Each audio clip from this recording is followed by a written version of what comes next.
Pagkatapos ka nilang bigyang pangalan, tatalikod ka na lamang, nawalan na ng respeto. Alam mo ba, isa yan kung bakit ka nakarating kung saan ka na ngayon nakasampa.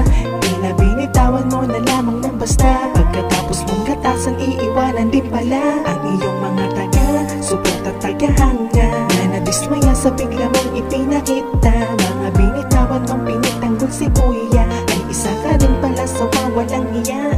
Sana masaya ka dyan kasama ng mga taga-sunod balimbing. Tandaan mo ba na supas di mo yan mararating, kung hindi sa maskara baka rin taro ka pa rin. Wala ang iyong iniwan sa katingin ka dan, ng iyong pangalan pala supas, di ka ba nangihinayang ikaw may sinuportahan.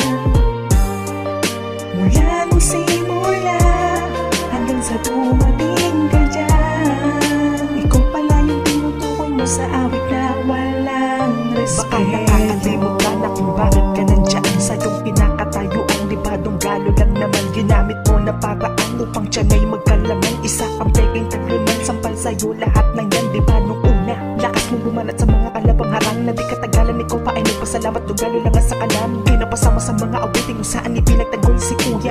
Ikaw din lumaban, nagsabi na dapat kailangan respeto sa una.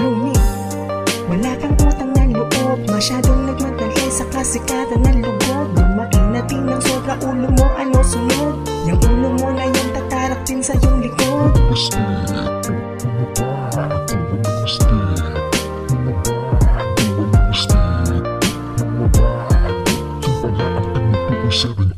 Tagahangang iyong iniwan sa katingin ka dan, ng iyong pangalan pala supas, di ka ba nangihinayang ikaw may sinuportahan.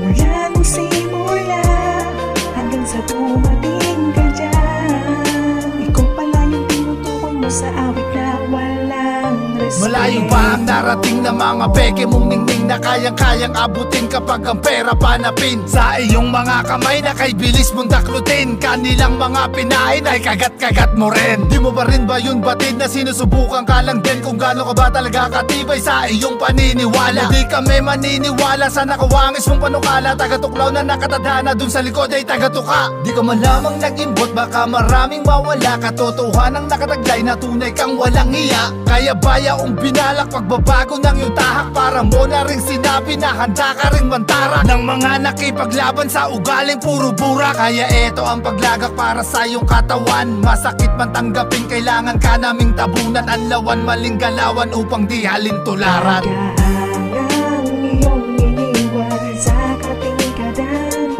ng iyong pangalan pala supas, di ka ba nangihinayang ikaw may sinuportahan. Mula nung simula hanggang sa dumating